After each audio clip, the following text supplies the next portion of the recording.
ഇന്ന് നമുക്ക് നല്ലൊരു ഈവനിങ് സ്നാക്ക് ഉണ്ടാക്കി നോക്കാം. കുട്ടികൾക്കൊക്കെ ഇഷ്ടപ്പെടുന്ന രീതിയിൽ വളരെ രസകരമായിട്ടാണ് ഇന്നത്തെ സ്നാക്ക് ഉണ്ടാക്കുന്നത്. എഗ്ഗ് വെച്ചിട്ടാണ് കേട്ടോ നമ്മൾ ഇന്നത്തെ സ്നാക്ക് ഉണ്ടാക്കാൻ പോകുന്നത്. അപ്പൊ നമുക്ക് ഇത് എങ്ങനെയാണ് ഇന്ന് തയ്യാറാക്കാമെന്ന് നോക്കാം. I am Lexi Jason. Welcome to Fresh Life. Egg kebab ഉണ്ടാക്കാൻ 5 കോഴിമുട്ടയാണ് ഞാനിവിടെ പുഴുങ്ങിയെടുത്തിരിക്കുന്നത്.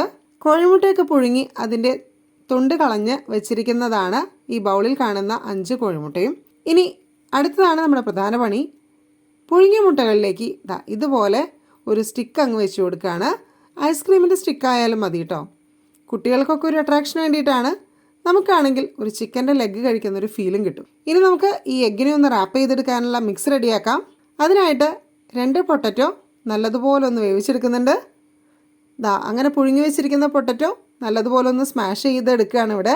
അങ്ങനെ നല്ലതുപോലെ പൊടിച്ചെടുത്ത നമ്മുടെ ഉരുളക്കിഴങ്ങിലേക്ക് ചേർത്ത് കൊടുക്കുന്നത് 1 ടീസ്പൂൺ മുളക് പൊടിയാണ്, 1/4 ടീസ്പൂൺ മഞ്ഞൾപ്പൊടി ചേർക്കുന്നുണ്ട്, 1/2 ടീസ്പൂൺ ഗരം മസാലയും 1/2 ടീസ്പൂൺ കുരുമുളക് പൊടിയും കൂടിയിട്ട് നല്ലതുപോലെ ഒന്ന് മിക്സ് ചെയ്യാൻ പോവുകയാണ്.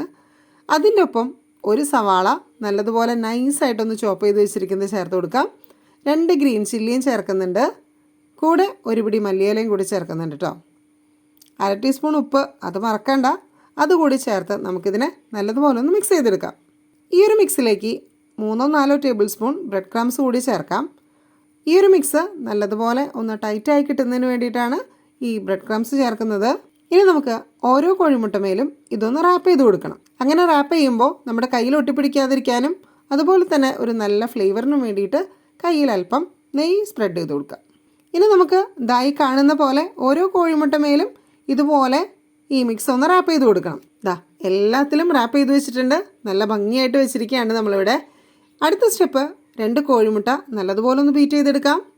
നേരത്തെ പിടിച്ചു വെച്ചിരിക്കുന്ന ബ്രെഡ് ക്രംസ് അല്പം മാറ്റി വെച്ചിട്ടുണ്ട് കേട്ടോ.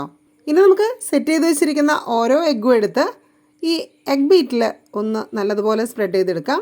അതിനുശേഷം നമ്മുടെ ബ്രെഡ് ക്രംസിലും കൂടെ ഒന്ന് നന്നായി സ്പ്രെഡ് ചെയ്തെടുത്താൽ ഇനി നമുക്കിതിന് ഓരോന്നിനെയും ഫ്രൈ ചെയ്തെടുക്കുകയാണ് വേണ്ടത്. ഇനി നമുക്ക് ഫ്രൈ ചെയ്യാൻ ഒരു പാൻ അടുപ്പത്ത് വയ്ക്കാം. നല്ലതുപോലെ ഒന്ന് ചൂടായി വരുമ്പോൾ അതിലേക്ക് അല്പം വെളിച്ചെണ്ണ ഒഴിച്ചു കൊടുക്കാം. ഈ വെളിച്ചെണ്ണ നല്ലപോലെ ഒന്ന് തിളച്ച് വന്നോട്ടെ. ഇനി നമ്മൾ സ്റ്റിക്കിൽ ഫില്ല് ചെയ്ത് വെച്ചിരിക്കുന്ന ഓരോ എഗ് സ്റ്റിക്സും എടുത്ത് ഈ തിളച്ച എണ്ണയിലേക്ക് ഇട്ട് കൊടുക്കാം. മുഴുവനായി മുങ്ങിക്കിടക്കുന്ന രീതിയിൽ നമുക്ക് വെളിച്ചെണ്ണ ഒഴിച്ചു കൊടുക്കണം എന്നില്ല. ഒരു സൈഡ് മുങ്ങിക്കിടക്കുന്ന രീതിയായാലും മതി. എന്നിട്ട് നമുക്ക് അടുത്ത സൈഡിലേക്ക് ഇതുപോലെ വെളിച്ചെണ്ണ ഇങ്ങനെ ഒഴിച്ചു കൊടുക്കാം. ആ ഒരു സൈഡ് നല്ലതുപോലെ വെന്ത് കഴിഞ്ഞാൽ തിരിച്ചിട്ട് അടുത്ത സൈഡും വേവിച്ചെടുക്കണം.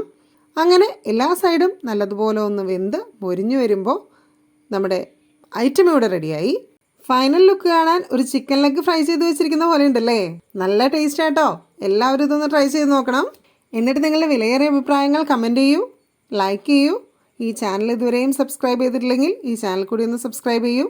അടുത്തൊരു വീഡിയോയിൽ മറ്റൊരു സൂപ്പർ റെസിപ്പിയുമായി കാണാം. താങ്ക്